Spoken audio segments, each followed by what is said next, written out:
ইউনুস জামানায় বাংলাদেশে বাড়ছে অপরাধ, বিস্ফোরক দাবি করল আওয়ামী লীগ। আর এরই মাঝে নোয়াখালীর সংখ্যালঘু ব্যবসায়ীর বাড়িতে ডাকাতি।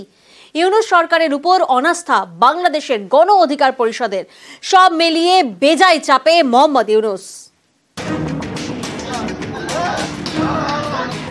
বাংলাদেশে সংখ্যালঘু নির্যাতনের বিরাম নেই।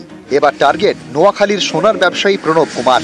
বুধবার তার বাড়িতে হামলা চলে, সোনা দানা লুট করা হয়। কট্টরপন্থীদের বিরুদ্ধে হামলা, লুটপাটের অভিযোগ। গত অগাস্টে দেশ ছাড়েন শেখ হাসিনা। তারপর থেকে বাংলাদেশে তদারকি সরকার, প্রধান উপদেষ্টা মোহাম্মদ ইউনুস। তার জামানায় বাংলাদেশে সংখ্যালঘু নির্যাতন মারাত্মক বেড়ে গিয়েছে বলে অভিযোগ। এ নিয়ে ঢাকাকে কড়া বার্তা দিয়েছে আমেরিকা। তারপরেও বাংলাদেশে সংখ্যালঘু নির্যাতনের বিরাম নেই। এরই মাঝে বিস্ফোরক দাবি করেছে আওয়ামী লীগ। তাদের দাবি, ইউনুস জামানায় বাংলাদেশে অপরাধ অনেক বেড়ে গিয়েছে। গত 5 মাসে বাংলাদেশে 1565 জন খুন হয়েছেন, অর্থাৎ প্রতি মাসে গড়ে 313টি করে খুন হয়েছে। 2025 সালের প্রথম 25 দিনে রোজ 1-এর বেশি খুন হয়েছে পদ্মাপাড়ে।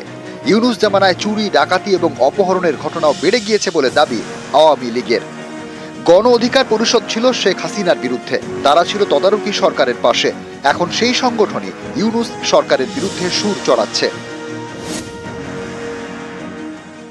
শুরুর দিকে আমরা সংস্কারের প্রশ্নে আপোষহীন ছিলাম, আনকন্ডিশনাল সময়ের প্রশ্নে আমরা একমত ছিলাম। কিন্তু গত 5 মাসের আমাদের অভিজ্ঞতা আমরা দেখেছি সরকার কার্যত রাষ্ট্র চালাতে পারছে না, নানা ধরনের বাধার সম্মুখীন হচ্ছে। তাদের অভিজ্ঞতা না থাকার ফলে আরো জটিলতা তৈরি হচ্ছে। সহজ কিছু বিষয় সহজে সমাধান করতে পারতো, সেগুলো আরো কমপ্লেক্স করে ফেলছে।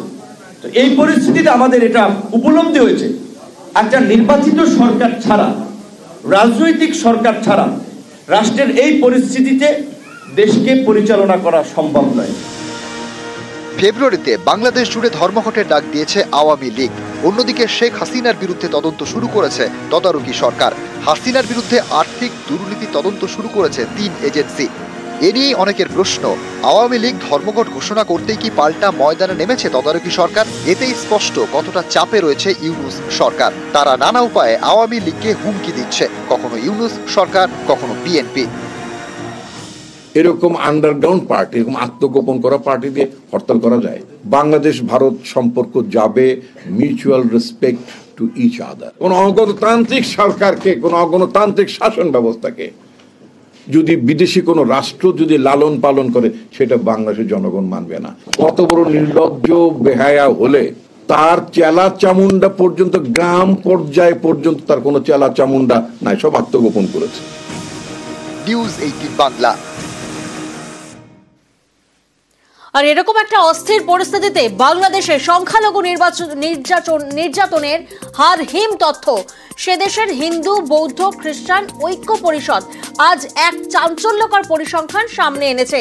5 মাসে বাংলাদেশে 174 সংখ্যালঘু নির্যাতনের ঘটনা ঘটেছে, যার মধ্যে রয়েছে খুন, ধর্ষণ, হামলা, অগ্নিসংযোগ সহ একাধিক অভিযোগ। বাংলাদেশের সংখ্যালঘু নির্যাতনের হার হিম তথ্য এবার সামনে এসেছে।